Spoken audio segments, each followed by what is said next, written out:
I have a heat pump, and when I see programs on how to install or advice on installing a heat pump in existing houses, I get very frustrated because they usually don't tell you everything you need to know. So I've assembled this video, which I hope will be of some use to you. The first thing you need, obviously, is your heat pump. Note here that you can't have foliage or buildings or anything too close to it. I think they say 2 meters back or something.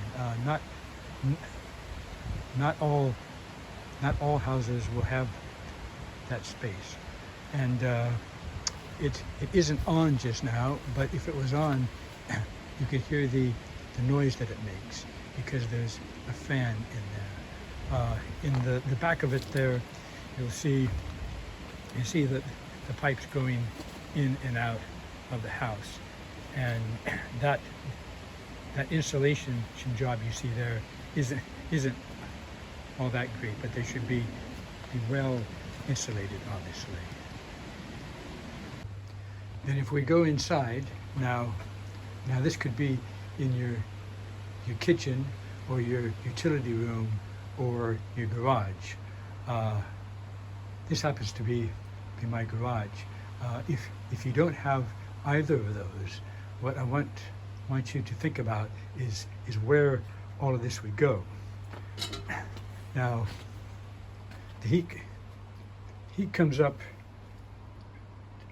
down there, goes through this auxiliary heater here, which you can see. That, in this case, it's like a big electric immerser, which heats the water. If it's like minus 25 outside and the heat pump can't cope, then you need that.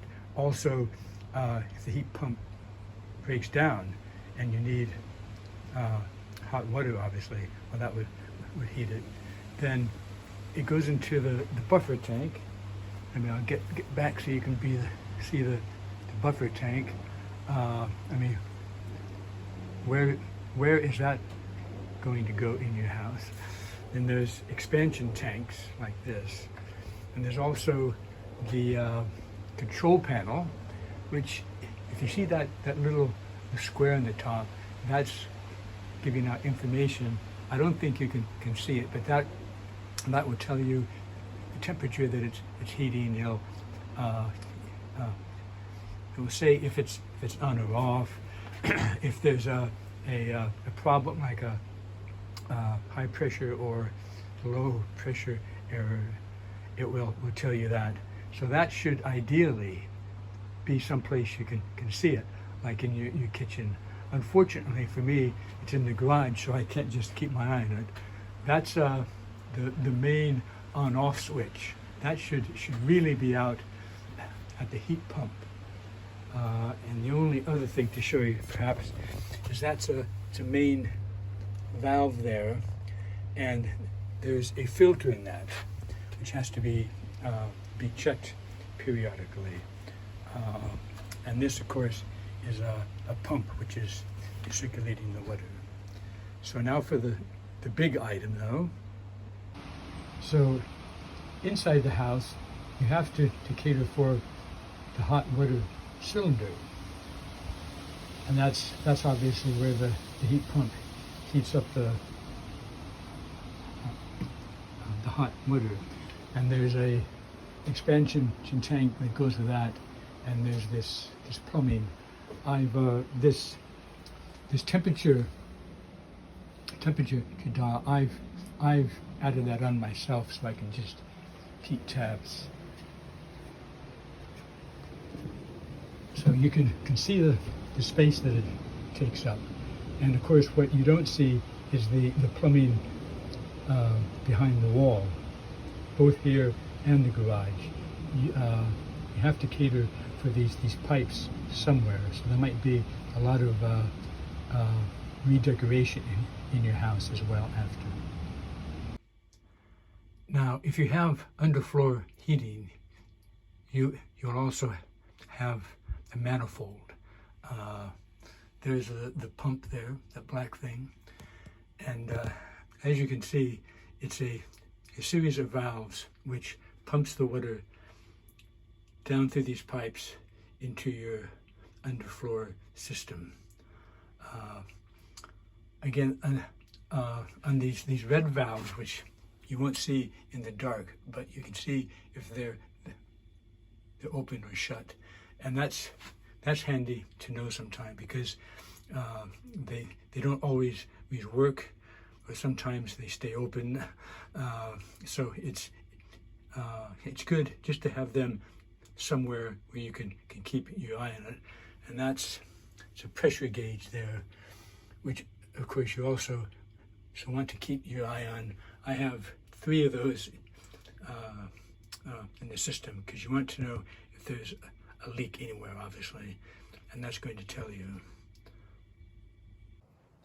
Now the other thing to think about if you're fitting a heat pump to an existing house is your floor. Now, you'll almost certainly have timber floor with joists. I think you all know what joists are. Like that, not to scale, and you have your timber on the top, like that. Now, if you're going to use radiators, there's no problem. I mean, you may have to fit bigger radiators or more radiators, but that's just the usual central heating and plumbing. But if you're going to use underfloor, which heat pumps are almost synonymous with, you'll be getting these metal, well, usually metal trays which fit in here. And I'll enlarge that so you can see it. You have your joists like that, and your floor is here, but you have to take off your floor completely. Big job. Insert these trays like that.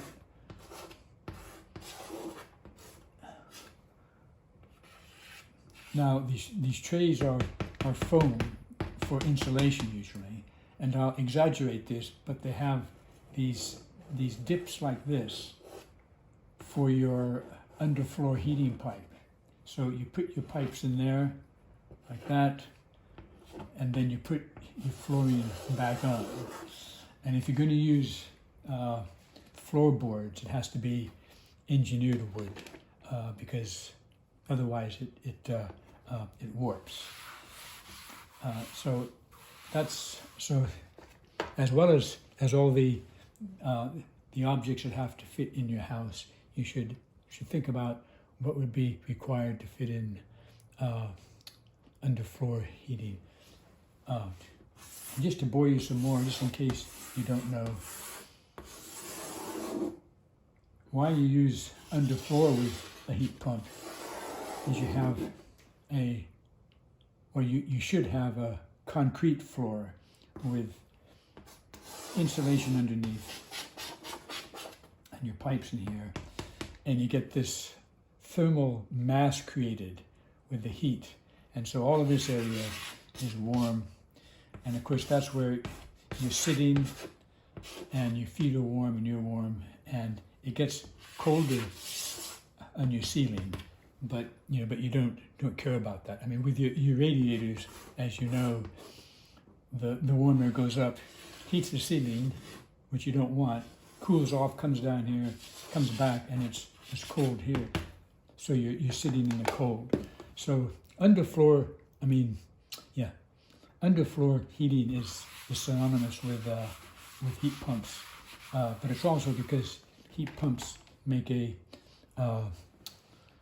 low temperature heat, which is better utilized with a concrete floor. Hope that's useful.